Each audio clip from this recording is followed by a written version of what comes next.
Magandang gabi mga ka-teleserye. Handa na ba kayo para sa isang kwento ng pagkaibigan, pag-ibig at pagtataksil? Sa gabi ring ito, magbabalik ang ahas kong best friend. Ang teleserye magpapatunay na hindi lahat ng nakikita ay totoo. At hindi lahat ng kaibigan ay tunay.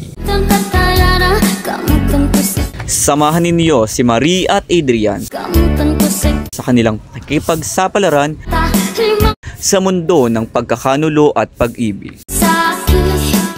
Sino nga ba ang tunay na kaibigan at sino ang nagkukubli sa isang mapanganib na ahas? Alamin sa sagot sa Ang Ahas Kong Best Friend.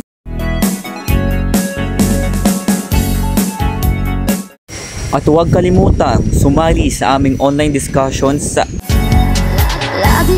Facebook Live gamit ang hashtag Ang Ahas Kong Best Friend. Ang Ahas Kong Best Friend, gabi-gabi dito lang sa ABS-CBN Radio.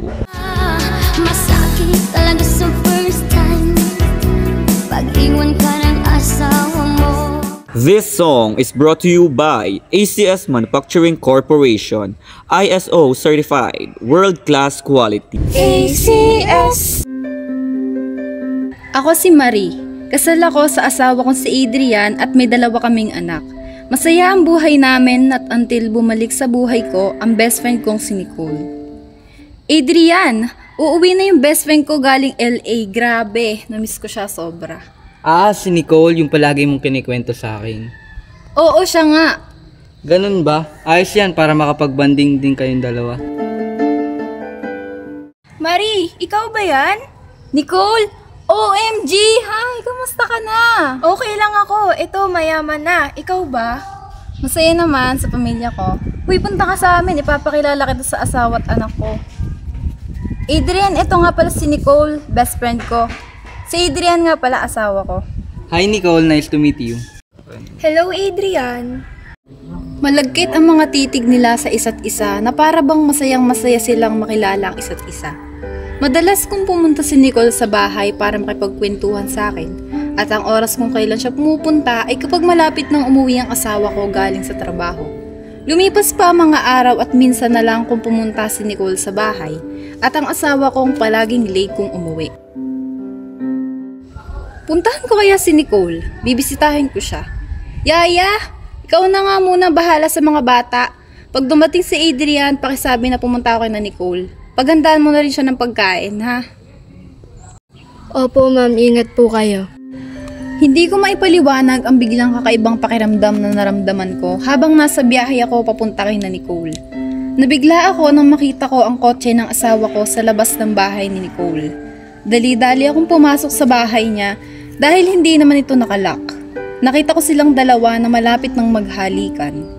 Grabe ang galit at sakit na nararamdaman ko sa loob ko. Kaya binato ko si Nicole ng sandals na suot ko. Aray, anong ginagawa mo dito, Marie? Kayo, anong ginagawa nyo ha, mga hayop? Marie, let me explain. Explain mong mukha mo. Adrian, may mga anak tayo. How could you? At ikaw, Nicole, best friend kita. Pinagkatiwalaan kita. Ayun pala may nangyayari sa inyo ang asawa ko. Ano bang gusto mong marinig? Oo, may nangyari sa amin ng asawa mo ng paulit-ulit. And it was making love. Making love mo, mukha mo, Nicole. Layuan mo ang asawa ko.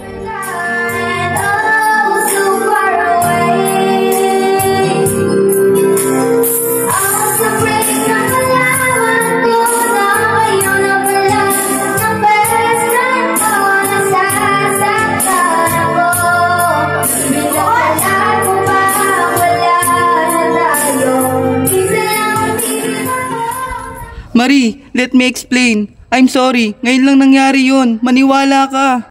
Pero yung ngayon lang na yon, habang buhay na yon. That was just one mistake. Isa lang. Kesyo isa, dalawa, tatlo, pareho lang yon. Sumausaw ka pa rin sa iba. Lasing ako at hindi ko alam na siya ang kasama ko. Tintik na palusot yon. Kahit lasing ka, alam mo ang ginagawa mo. Kaya nga nagsusorry ako, di ba? Kasi kahit anong sabihin ko, I was wrong. Nagkamali ako. Nasaktan kita. I hurt you. Nasaktan? Kayong mga lalaki, akala nyo pag nambababae kayo, nasasaktan nyo lang kami. Makikipagtsuktsakan kayo tapos ine-expect nyo na iiyak lang kami. Itutulog lang ang sakit tapos pagising okay na. Sana nga ganun na lang yung kadali Kaso hindi. Palagi kong iniisip, ang dami kong tanong, bakit niya kaya nagawa yun? Am I not enough? May kulang ba sa akin? Pangit ba ako? Kapalit-palit ba ako? No! Then why? Bakit mo ako nagawang lokohin? I'm sorry, Marie. Sorry mong mukha mo! Lumipas pa ang mga araw at naging cold kami sa isa't isa ng asawa ko. At nahahalata na yon ng mga anak namin hanggang sa may nag-text sa akin. Akin lang si Adrian. Layuan mo ang asawa ko. Alam kong si Nicole yun, kaya pinuntahan ko siya sa pinagtatrabahuhan niya. Ilang beses ako nakiusap sa'yo, pero hanggang ngayon hindi mo pa rin ako tinatantanan. Hanggang ngayon hindi mo pa rin tinatantanan ang asawa ko. May pa-text-text ka pang nalalaman, ang kapal ng buka mo. Tumabi ka nga dyan. Huwag mo hinaharangan ng dinadaanan ko. Ikaw yung nag-text sa akin, di ba? Di ba? At sigurado ako naghahanap ka ng paraan para makalapit sa asawa ko. Gusto mo talaga ng gulo, ha? Sige, ibibigay ko sa'yo, suntukan tayo. Gusto mo ng gulo, ha? Wow! Empty words, Celine. Hindi ako si Celine, and I will never be Celine. Celine is dead. Hindi na siya babalik, Nicole. Pero hanggang ngayon, umaasta ka pa rin na parang nandito siya. Pwede ba? Hindi ako makikipagsindakan sa'yo. Kaya kung pwede lang, bumalik ka na sa boring mong bahay. Baka hindi mo alam ha, boring ka. Kaya nga si Adrian naghanap ng excitement sa iba. Teka nga, bakit ka ba nandito? Hindi mo pa rin ba natatanggap ha? Na naging akin si Adrian ha? Akin siya! Akin si Adrian! Akin siya! Akin siya! Akin... Walang sayo, Nicole! Akin lang ang asawa ko! Layuan mo, asawa ko! Asawa ko, karapatan ko! Sa akin lang, asawa ko! Huwag mo hintayin, makapatay ako! Nabit, kerida, kalaguyo! Mistress, hijack number 2! Pokpok, puta, ang kiribo! Testes, salong, aladimo! Wala kaya ka ba ng mukha mo? Wala ko sa siya, di marinom ako dahil matutuloy lugar na makikita puri mo. Kiniwan niya asawa niya para sa'yo. Pagdating ng panahon, gagawin niya din sa'yo. Tadhana na husga, sumalaki tawa malandi. This song is brought to you by Santon Plus Herbal Capsule. Ang bukol-bukol, sarang tunawon. Siskag tumor, Santon Herbal Capsule. Garantisado, Santon Herbal Capsule. Kagbayan ninyo, Santon Herbal Capsule. Aprobado ng scientifico. Gina-endorso sang mga eksperto. Santon Herbal Capsule, ang kapsula nga epektibo. Magda na ito! Ang bata! Darna! Mentos, the fresh maker.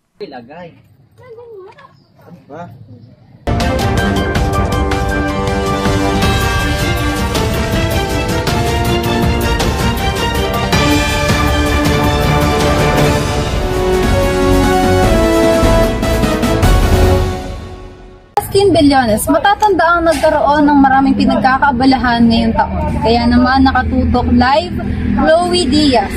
Okay na to. Hindi ko nagagalawin yung ulo ko.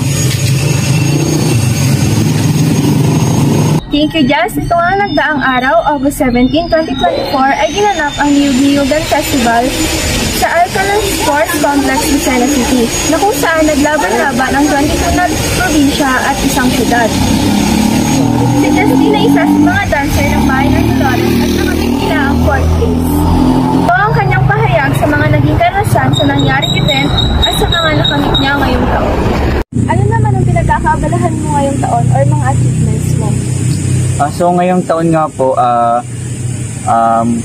nung nakaraan pong August 17, 2024, ay yun nga po, naganap nga po yung Niyug-Niyugan Festival at sa kabutihang palad naman po ay nakapasok po ang bayan ng Dolores at muli nga pong nagbalik sa top 5. Ang pinagkakaabalahan ko po ngayong taon Kasi po ako po ay isang public servant sa aming barangay, which is ang Barangay Bulakendos.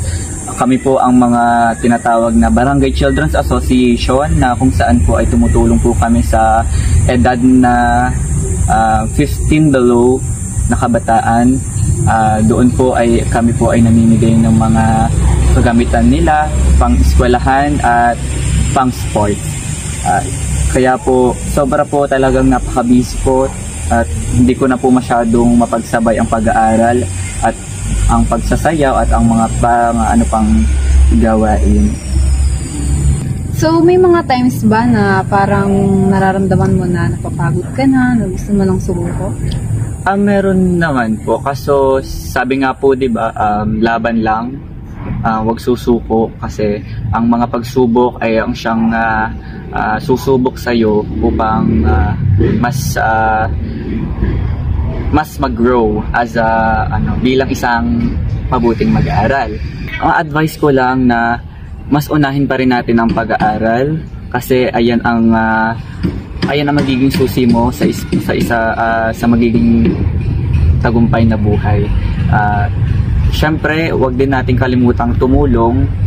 Okay lang naman nating pagsabay-sabayin natin siya, basta yung nai-handle mo siya ng tama at wala kang natatapakang tao. Yun lang po.